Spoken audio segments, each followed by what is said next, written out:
me years to figure out I was hallucinating. And the voices hated it whenever I did that. Like, they were like, don't do that. Don't research us. Don't do that. Looking back on it, it doesn't make sense. But in the moment, it made perfect sense to me. It's kind of wild to me that I can go through all this effort to really figure out what's going on. And I still have moments where it's just completely slips my mind. It still slips my mind when it's happening most of the time. You're listening to Inside Bipolar, a Healthline Media podcast, where we tackle bipolar disorder using real-world examples and the latest research. Welcome to the show, everyone. This is your host, Gabe Howard, and I live with bipolar disorder. I'm also not here today. I've handed over control of the show to Dr. Nicole for this episode to do, well, whatever she likes, and I'm sure it's going to be awesome. But don't worry, I'll be back the next episode. Dr. Nicole, take it away. Hey, everyone, and welcome to the show. I'm Dr. Nicole Washington, a board-certified psychiatrist. And I'm Kit Wallis, and I live with schizoaffective disorder. Kit, we're back again. Thank you for being here with me today. I'm so glad to be here. Today, we're talking insight. We get so many emails at our email address, which is show@psychcentral.com, if you would like to send us a message. We get so many emails about insight. We get emails from loved ones asking, how do I help my loved one who has no insight? We get emails from people who are ticked off about people complaining about their lack of insight. We get all kinds of emails. So we thought today would be a good day to tackle insight. Now, fancy $1 million medical term, anosognosia. We're just going to say insight for the rest of the episode. How about that? Good. That's good. So if you hear someone say anosognosia, they're talking about a lack of insight. So let's just start off with defining insight. Basically, insight is a person's ability to understand or to have awareness of their own medical condition. We tend to associate insight in mental health with illnesses like schizoaffective disorder, schizophrenia, bipolar disorder. And we see people who have these disorders who have this lack of awareness into the fact that they have an illness and that they need treatment. Tell me, where did you land on the insight spectrum when you were first diagnosed? I want to start early. So when I was first diagnosed with cyclothymia, my very first mood disorder. So I would say that I definitely had insight into the fact that something was wrong with me. I knew that I was experiencing depression, but it actually caught me off guard when my doctor asked me about elevated mood symptoms. And so he told me that I experienced mild hypomania, or whatever you would call the higher energy state found in cyclothymia, because I know it's not full hypomania. But I realized then, I was like, oh, okay, that is what that is. That makes sense. And so I did accept that I had a mood disorder. I had mood issues. Now, I was hearing voices at the time because I started hearing voices in the 8th grade. I had no insight into that at all. Zero, zilch, nada. When you say you had no insight into the fact that you were hearing voices, you knew that you were hearing something, or did you not even know if you were hearing something? I thought that I was thinking creatively, or quote unquote thinking in conversation, or had a quote unquote active internal monologue, because my voices, I was hearing them internally in the same headspace as you might find thoughts are an internal monologue. So I just attributed it to my own brain just being a little bit different because I didn't hear the voices outside of my head, which is what I thought. I thought you could only hear them if they were outside of your head. Okay. So you had no thoughts that, oh, this could be a mental health disorder. You just thought, oh, my imagination is just kind of wild. It just runs wild. Absolutely. Yep. That was it. And I believed that for years. Okay. So you get this cyclothymia diagnosis. You can recognize something's not right. There's something going on there with my mood. So when you got this diagnosis, that kind of made sense to you. It did. Yes, it did. I was the one who sought out help, so I knew something was up. And I basically went in thinking that whatever the doctor would tell me was what it was, and I would do whatever treatment he recommended because I was in a really bad spot and I just needed help. Okay. So then your diagnosis changed from cyclothymia to bipolar disorder. Yes, it did. It did. Did you continue to have that same level of insight when your diagnosis changed? In terms of the voices? In terms of the mood symptoms. So I did realize that things were getting more serious because my depression was getting more serious. Mm-hmm. But I really struggled with realizing that I have this. It's so weird because I have this odd thing where I know when my depression is bad, but I don't realize I'm hypomanic when I was hypomanic. And so I only realized I was in hypomania afterwards. Like, I don't realize it's happening when it's happening. And so when I got the diagnosis of bipolar 2, that of course meant that I was experiencing hypomanic episodes. And so I knew that, but on some level, I didn't quite really grasp it in the moment, if that makes sense. So when you're in the episode, you can't say to yourself, Kit, we're hypomanic. We're not sleeping. We're talking 90 to nothing. Our thoughts are racing. We're spending money. Like, in that moment, that ability is not there. It is absolutely gone. I have people in my life that will tell me, "Hey Kit, you might be in a hypomanic state, girl." And I'm like, no, I'm not. You're lying. And sometimes I'll even get irritable and lash out at them because I'm defensive about it. I'm like, I'm not actually hypomanic, even though I'm starting a million creative projects and not sleeping as much as I really should and forgetting to eat and doing really well at work, but still struggling internally with a lot of stuff.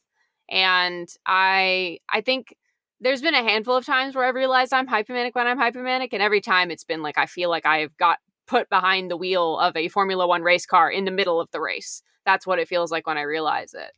Mm. So you do at some point in the episode realize, like, oh, wait a minute. This is not normal Kit. This is not normal me. Maybe it's happened a handful of times over the years. It doesn't happen every single time I have a hypomanic episode. There's not always a guaranteed moment of clarity. I usually only realize I was in hypomania once I crash into depression. And then I look back and I go, oh, all the signs were there. Oh, my family members were right. My friends were right. Oh my gosh, I was so annoying. Yeah. Is there anything that they could have said to you to help you all of a sudden realize that you were hypomanic when you were in that moment? Well, the thing is, when I'm not hypomanic or I'm in depression or I'm kind of more on a euthymic state, meaning a normal mood state, I tell them, hey, talk to me about it. I tell them to let me know. And then when they let me know, I refuse to believe it. So they're already doing all they can. They're literally doing what I've told them to do. But it's like there's something in my brain that just blocks the acceptance of it. And so I'm trying to think if there's ever been a time where someone has actually told me I'm hypomanic and I believed them and then calmed down. I feel like it might have happened once in college with one of my college friends, but that was also when I was experiencing episodes more regularly and they were still pretty severe, so to speak, for hypomania, but it wasn't, it was more used to it was more of a constant up and down. So to clear this up, because loved ones sit in my office frequently and they ask, well, what do we do to get my son, my husband, my wife, my daughter to get more insight into the fact that they're sick? Like, what can I do? Is there something I can do? So I'm going to ask you, is there something that they can do? Oh, man, I wish I knew the answer to this question. I really do, because coming from my perspective where I cannot be talked into it for the most part, I'm not sure, speaking and helping another person with that, I'm not sure if there's anything that I could say to do from my experience that would help in that case. So I'm kind of stumped, actually. I think that's the answer. I think the answer is there is no answer, which is very frustrating if you are your loved one in that situation. When a person is hypomanic, I mean, they are feeling great. To them, things are going really well. Now, they may be out here spending money they don't have, doing risky sex things that get them in trouble. What goes up must come down. So then there's the depression after. None of that makes it worth it. But in that moment, they feel so stinking good. I don't know that we can talk them down. Yeah, that makes a lot of sense, because when I'm in my hypomanic states, I am having a good time. Everything is pretty rosy. I'm a little bit irritable, but for the most part, things are going great. But then when I do realize that something's wrong, that I'm in an episode and things are bad, I'm able to reach out, and the people around me do provide support in that time. And they're just like, we just waited. So, because my dad, for example, he always knows that the higher the hypomania, the lower the depression for me. Like, that's just kind of a pattern he's noticed. And so he's told me that when he's realized that I'm hypomanic, he just lets it happen and then waits for the crash. And then when the crash happens, he's there for me. Like, he's ready for it when it happens because he knows it's happening. It seems like that's a really key point, because I do notice that sometimes loved ones get really frustrated and they kind of wash their hands of the person who has the bipolar disorder. And so they say, well, listen, if you won't get help, then I can't fool with you. And I'm just separating myself. I'm distancing myself from you. I can't do this. But that leaves an empty space for when the person does come down and they need the support, they need you to be there. Mm-hmm. Yes, absolutely. I don't know where I'd be if I didn't have my support system. And I don't know where I'd be if I didn't have a support system that understood how the ups and downs affect me, because it's complicated. It's very complicated. Because if it was just depression, it would be easier, I think. But having a support system that puts up with me when I'm hypomanic and then catches me when I'm depressed is very important. And I wish everyone with a severe mental illness had that kind of thing. Yeah, I like that. Giving me space when I'm in hypomania or mania, as long as safety allows it. Yes, of course. Safety is key. Yeah. And then giving me support when the crash happens, because it always happens. Mm-hmm. I don't know very many people who come out of a mania or a hypomania and don't have a pretty hard fall. Usually when I am talking to somebody and trying to focus on let me prevent the hypomania, let me prevent the mania, the fight that I have is that they don't want that because it feels good. So I usually just have to focus on how crappy the fall is after. So I usually focus on, but think about how terrible you feel when you come down. Like, that can't be worth it. It's so funny you say that, because I'm so conflicted about it, because my hypomanic states, I experience bright hypomania, meaning it's pretty positive. I have high energy. I'm in a sunshine mood for the most part. Like I said earlier, I do get irritable, but I'll start a bunch of creative projects. I'll be super productive at work. I won't have to sleep as much, so I can stay up late doing things. I get a lot of videos edited, filmed, and whatnot. But the problem is, like, I do know that the better the hypomania is, the worse the depression will be. And every single time I'm depressed afterwards, I'm like, why did I let it happen? Why did I feed into it? Why didn't I try to slow down? And then next time it happens again, I'm like, oh, this is great. And it's just this conflicting, warring feeling, because I do enjoy it. And it's like a bright spot in my life, but like I immediately regret it afterwards. And no matter how many times I get to the point where I regret it, when it happens again, I'm just back on the same crap. It's just the same process all over again. And I don't know how to break the cycle. That's something I'm working on. But It's just like, me and my therapist were working on gaining insight into hypomania and figuring it out. She's doing her best. And I'm doing my best to listen to those around me, but we'll see. But we're trying to figure out if we can catch it when it's happening and then have me slow down so that it's not as severe. But I will tell you that me being in a hypomanic episode, the last thing I want to do is sit down and do a breathing meditation when I could be sewing or making a costume or something. Like, there's so many things I could be doing instead of sitting and meditating. And from my end, it is a little maddening. I mean, trying to convince a person who has bipolar disorder that their mania and hypomania isn't that great when you really think about it. Yeah. It's like banging my head against the wall sometimes. I don't know how to convince somebody of that.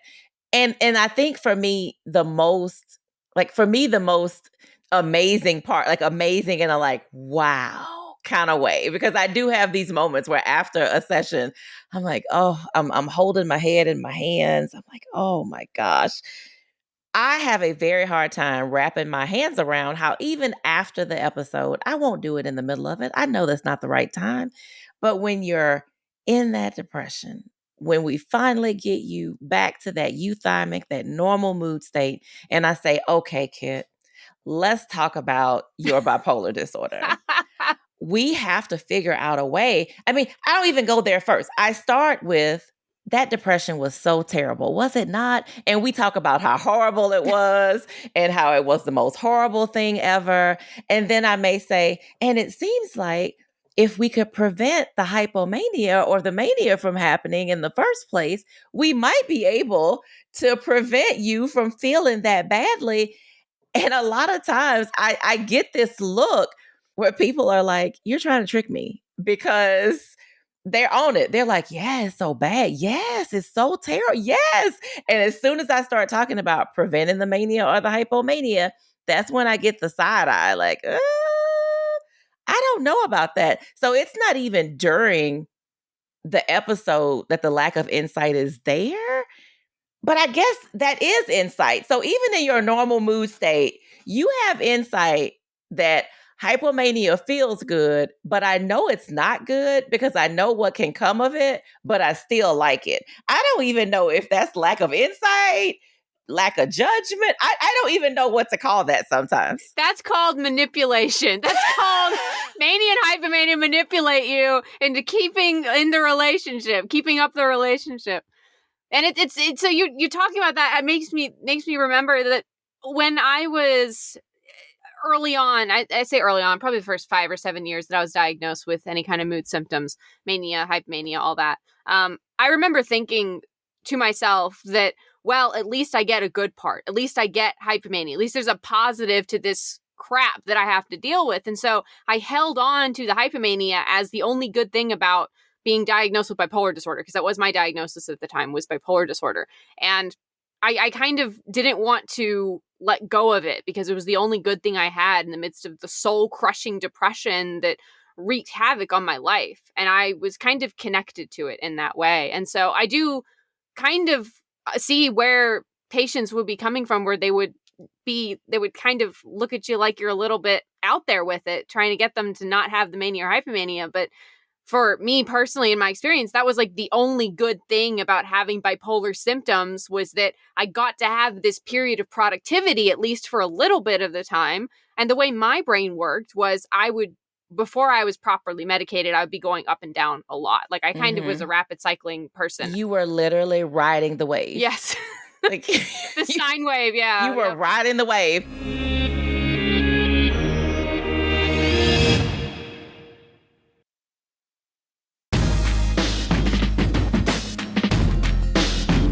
And we're back discussing a lack of insight in bipolar disorder.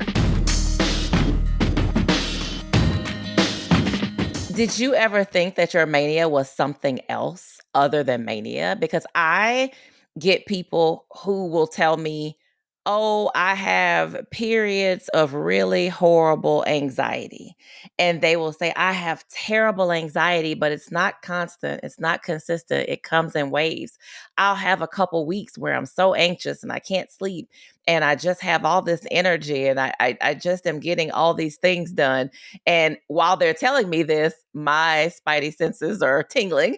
And I'm thinking, oh, I wonder if that's mania or hypomania. And I have seen quite a few people who have described their mania, hypomania, as if it was just a really bad panic attack that lasted 2 weeks, or a really bad anxiety peak that lasted for a couple weeks. Did you ever think that your mania was something totally different? So my first major manic episode, and currently my only major manic episode, I just thought it was a really bad depressive state. So my first manic episode was actually part of my psychotic break. So I was manic. My life was being ruined. It was really causing massive levels of dysfunction in my life, even though I had all this energy and whatnot. But it was a little bit mixed. I had symptoms of depression at the same time. And I actually, in that state, even though I was experiencing the highs of mania, I was focused on the depression. And so to me, my brain was thinking all these symptoms I'm experiencing, oh, I just have a really bad depressive episode. And that's what I told the people around me during that time, was that I'm having a depressive episode. I'm having depressive symptoms. I did not think that I was manic, even though I had gone to Japan on a 2-week notice. Like I literally took a trip to Japan to visit one of my friends. Like I was like, can I visit you? And she said, yes. And 2 weeks later, I was there, had a great time.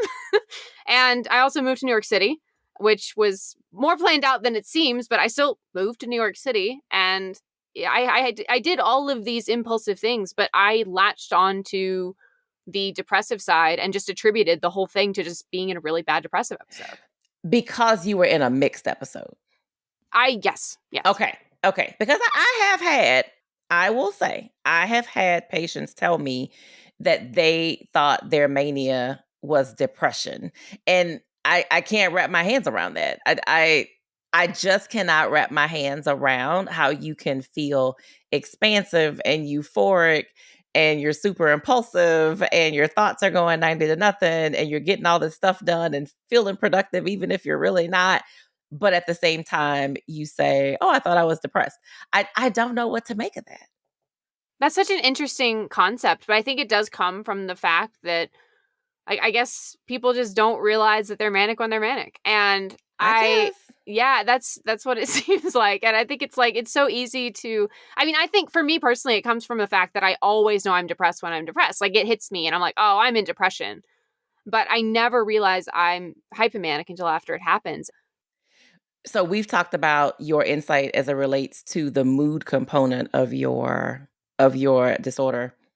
We've not really talked a lot about the insight as it relates to the psychotic part of your disorder. Mm-hmm. You have mentioned previously that you had your first voices in the 8th grade, but then when you talk about your bipolar disorder coming at your first break, your first psychotic break, which then really wouldn't be your first psychotic break because looking back, you had your first psychotic episode many years before.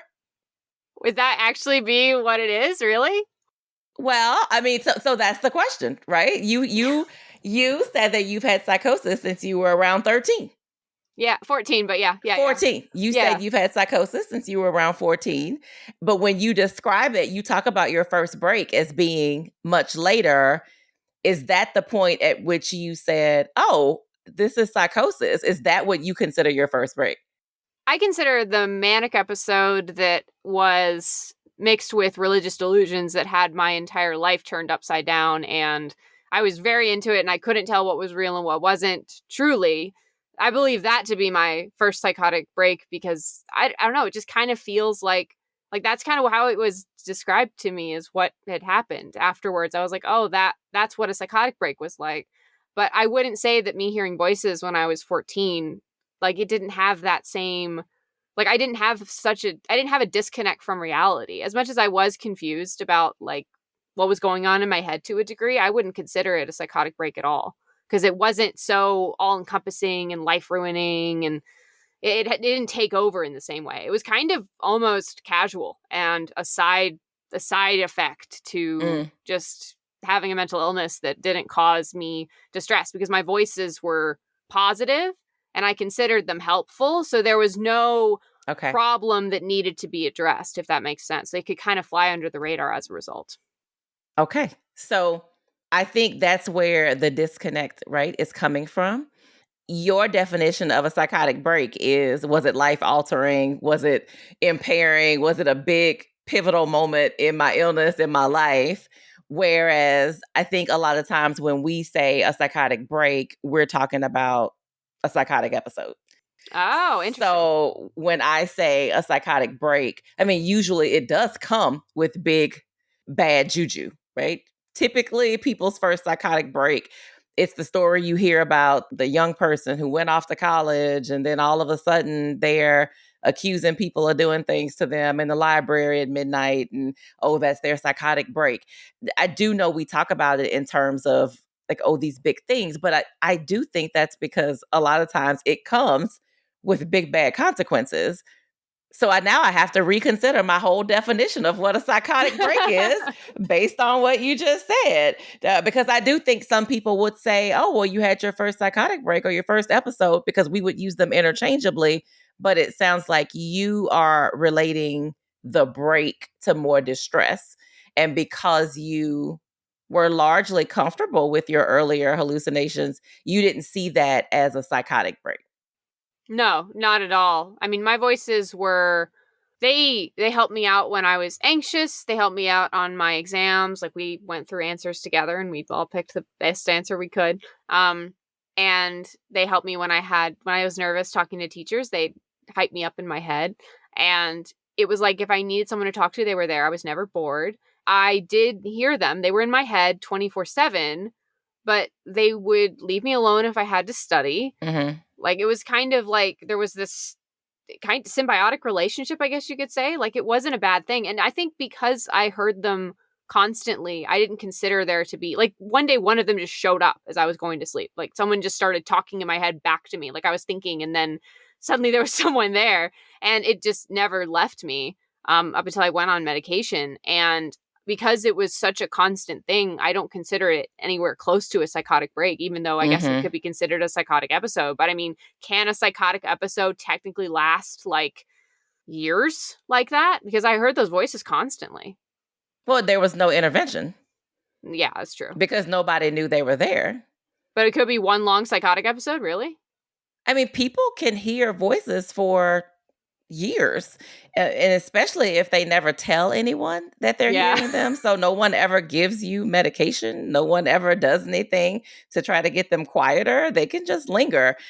For you, fortunately, they were largely positive, so not anything that was distressing you. But I mean, they can go on for a long time. I have people who have lots of distress from voices and don't say anything until it gets too big and bad. There was one thing that actually made my insight into my hallucinations be delayed more, because it took me years to figure out I was hallucinating. One of the things was that at the time, again, I was diagnosed with bipolar disorders. At the time, the bipolar symptoms of my condition were so bad that it warranted putting me on an antipsychotic. And so my doctor gave me one, and I tried it, and days passed, weeks passed. It didn't do anything to the voices in my head. And one of them was like, well, looks like I'm not a voice in your head after all. I'm just you. And I was like, well, I mean, hey, if an antipsychotic didn't make them go away, because I would have these moments where I would wonder if I was hearing things, and I would Google it. I would go on to Google and I'd be like, can you hear voices inside your head? Symptoms of hearing voices, symptoms of psychosis and whatnot. And the voices hated it whenever I did that. Like, they were like, don't do that. Don't research us. Don't do that. And I always came back with the same answer, which was, nah, it's just me thinking creatively, thinking in conversation. I'm not hearing voices. And then I'd be totally oblivious for the next 6 months. And then I'd try again and be totally oblivious again. And it never really caught on until like my psychotic break happened. So I think this goes to show you how important it is for us to make sure we're using the same language in treatment relationships. For me as the doctor, you as the patient, for us to be on the same page to make sure that we're understanding each other. If I had just asked you as a doctor, when was your first psychotic break? And you said, oh, at age, was it 18? When I was in New York, I was, I don't know how old I was. I was right after college. Okay. So if I ask you, when was your first psychotic break? And you say, oh, early 20s, then I would spend my entire treatment relationship with you thinking that, oh, that's the first time you ever had psychosis. Sure. There it goes. Without asking the questions and without going further and saying, so you never had any kind of hallucinations or anything before that? And then you would say, oh no, I've been hearing the voices since I was 14. And I would be like, wait, what? You just said you had your first psychotic break in your 20s. So that is why it is important to make sure we're having those conversations. That's why I get so frustrated with the very little time we get to flush this stuff out in real life treatment scenarios. It's so frustrating. It's got to be frustrating, honestly, because I, as a patient, I get frustrated that I don't have enough time to truly explain what's going on with me, the breadth of my experience to my provider. And as much as I loved my psychiatrist, I love the NP I have now, I wish I had more time with them for sure to really explain more about what's going on. So I want to end it with asking you, how long did it take you to get to a point that you would say, I developed insight into my illness and need for treatment? Like, how long of a process was this for you? Well, it kind of depends on a few things. When it came to the mood symptoms, the second I was diagnosed with a mood disorder, I was like, oh, I have a mood disorder. Just fact. And even when I was manic and having what I believed to be my first psychotic break, I was still in the belief that I had a mood disorder. Like I still knew I had a mental disorder. And so I knew that much. So I knew I needed treatment for the mood side. So I'd take my meds. I knew I had what what my doctor believed to be bipolar disorder at the time. And then when I had my psychotic break and figured out that I was hearing voices, when I figured out that I was experiencing religious delusions and all of it wasn't real, I got my diagnosis that I had psychosis and I was put on antipsychotic and I was like, okay, I experience psychosis now. This makes perfect sense. And I would say that it was probably when my doctor diagnosed me with bipolar 1 with psychotic features before he knew that I heard voices all the time, that I kind of realized that, okay, I do have a serious condition. It's a little more serious than what I originally thought. It does have psychotic elements. It has a mood element, and I do have to take medication for it for the rest of my life. But I was always a proponent of psych meds once I realized I had a mental disorder. So I think my answer is a little bit complicated, but it was like once I had a grain of insight, I ran with it. Because I was like, oh, I experienced this. Okay. That means from here on out, I have to do this. Okay. I experienced this. Okay. From here on out, I got to do that. I just get so frustrated these days that I'm an advocate. I know I have a mental illness. I know all the ins and outs of my mental illness and how it is for me. And I take my meds every single day, even when I'm experiencing symptoms. But it's like I still get frustrated that I don't always know that I'm hypomanic. Yeah. And will there be a world where I know I'm hypomanic all the time when it happens? I don't know. I sure wish, but yeah, I don't know. I think the important thing is for everyone to realize that insight is not an all or nothing game. It's not, I either have insight into the fact that I have a disorder or I don't. You can have insight into certain aspects or components of your disorder and not others. Your insight can fluctuate. There may be times that you start to say, well, maybe this is this. Maybe you're right. Maybe I should let you treat me in a way that would prevent the mania, hypomania. But then there may be other times when you are holding on to that mania and hypomania like your life depends on it. It's not all or nothing for the loved ones listening. It's not all or nothing. And this is a long journey for a lot of people. This is not, oh, you just tell me that I was a manic and I say, you know what, you're right, silly me. I have bipolar disorder. That is not how this works. This is a marathon. This is a long game, and we have to think of it in those terms.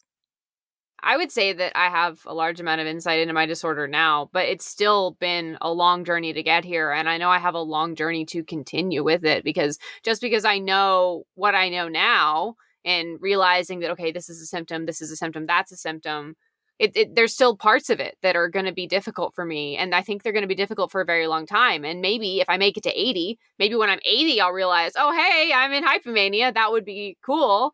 But I don't know what's in store, but I do know that it's definitely a long process and it's definitely not an all or nothing thing like you mentioned. And we don't have any way to look at somebody who does have insight and say, oh, you have insight because you're over 60, or you have insight because you went to college, or you have insight because you go to peer support groups and you have insight. We have no way to point to who's going to have insight and who doesn't, which is even more frustrating when you want to try to help and you just can't figure out what the common denominator is. There is no common denominator to it. I really do consider myself lucky in the sense of just being able to figure out what I have. But even with that, there's still stuff I don't know. And I wish there was a way to translate it to another person, to explain to another person how to get this way. But it's just not that simple. Kit, thank you so much for being here and talking about this topic. I think our listeners are really going to appreciate your vulnerability and candor in speaking about this subject. Let everyone know where they can find you online to learn more about you. You can find me primarily on YouTube. I am Schizo, that is schizo like schizophrenia, and Kitzo, Kitzo. And I'm also Schizo on other social media platforms. Thank you again for being here. And to all of our listeners, thank you for being here as well. I'm Dr. Nicole Washington. You can find me on all social media platforms at Dr. Nicole Psych to see all the things I have my hand in at any given moment. And wherever you downloaded this episode, please follow or subscribe to the show. It will cost you nothing. And do us a very small favor. Share the show. Send a text message, put it on social media, bring it up in a support group, send an email, get up in church on Sunday, make an announcement. Don't do that. I'm kidding. Don't do that. Don't do that. But sharing the show is how we grow. We will see everyone next time on Inside Bipolar. You've been listening to Inside Bipolar from Healthline Media and PsychCentral.com. Have feedback for the show? Email us at show@psychcentral.com. Previous episodes can be found at psychcentral.com/IBP or on your favorite podcast player. Thank you for listening.